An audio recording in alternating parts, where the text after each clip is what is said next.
What's up, everyone? You know who this is. We're going to go ahead and break this down real quick. We got Chris Paul versus Stephen Curry. Cash. There is no sound. I'm too cheap to buy a premium version. But Steph's not too cheap to hit a three. There's the highlights from the Clippers and Warriors games, you can tell.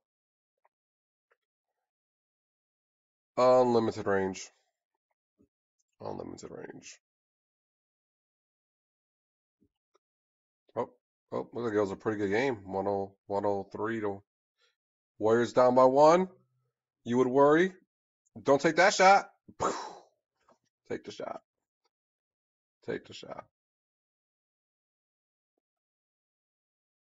Oh, time down. Chris Paul taking care of business. But in the end, the Warriors won that game. So with that said, let's get down to this. Good evening, everyone. This is the Commish, and this is your wild card matchups. With that said, we have the Commish versus ChrisPaulGasolKobeThomAss. The battle of number 3 versus number 6. If you haven't seen the other video, this is how it works.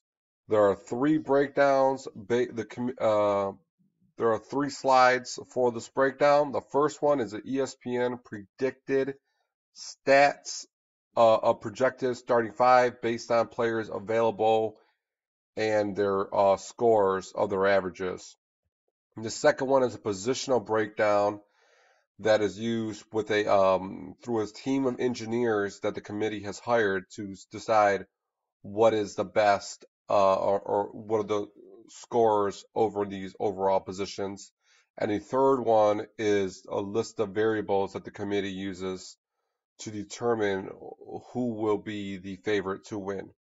With that said, let's break them down. The ESPN top 5 predicted stats are Stephen Curry, Rajon Rondo, Draymond Green, Hassan Whiteside, and Thaddeus Young versus Chris Paul, Isaiah Thomas, Drew Holiday, Brook Lopez, and Dwight Howard. Stephen Curry is a top 10 player, 721.75 at the best player there. Chris Paul is 605.75, best player there. Maybe now the video makes a little more sense if you couldn't put it all together. Chris Paul versus Stephen Curry. Had to see the colors and all that great stuff.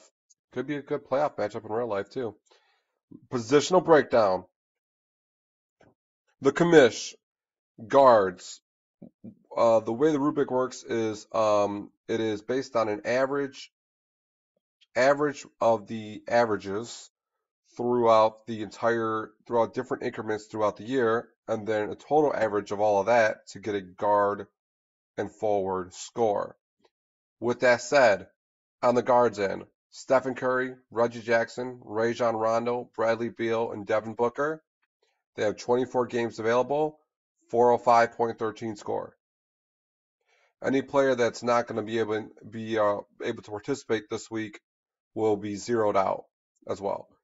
For forward centers, Draymond Green, Hassan Whiteside, Kenneth Faried is zeroed out because he's IR.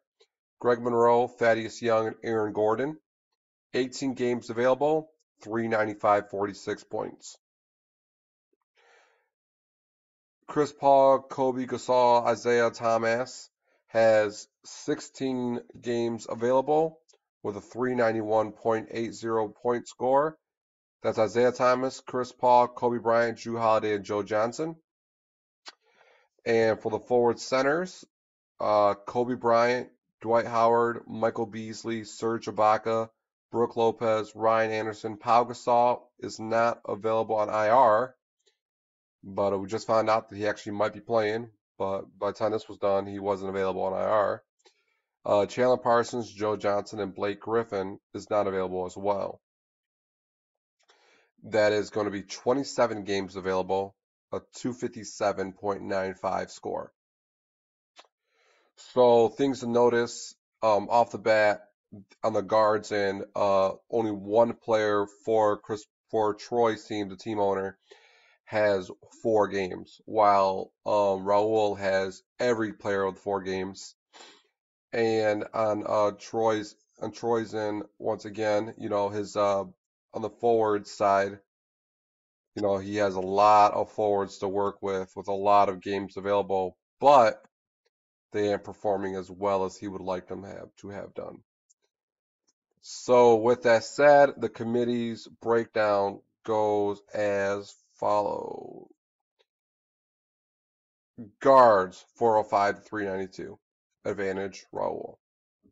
Forwards and centers, 395 to 258. Advantage, Raul. Head-to-head, Raul won. 2 games to 1. The trophy stars, that is the amount of positive stars over negative stars. 3 to 0. The health of the team, Raul has 1 on IR. Troy has 2 on IR. Advantage, Raul. 500-point games, they each tied with 1. 400-point games, they each tied with 5. 300-point games, Raul has 10, Troy has 9. Advantage, Raul. 200 or 300 or less point games, you want a lower number, not a higher number. So that is 2 to Raul 1, Troy 2. Advantage, Raul. And so the committee has made their prediction. Super underdog story if ChrisPaulGasolKobeThomAss can pull off a victory. But the favorite, based on the committee's rubrics, is going to be the Commish, who should advance to the next round and will go against Team Jensen in the semifinals. Some little tips here. ChrisPaulGasolKobeThomAss, in order for him to really win, his guys are going to have to overperform and really dominate. And on the other end, the Commish just has to do what he's been doing all year, and that's consistency and making sure his guys play the games they need to play. Catch you all the next round. This is the Commish signing off. Have a good one.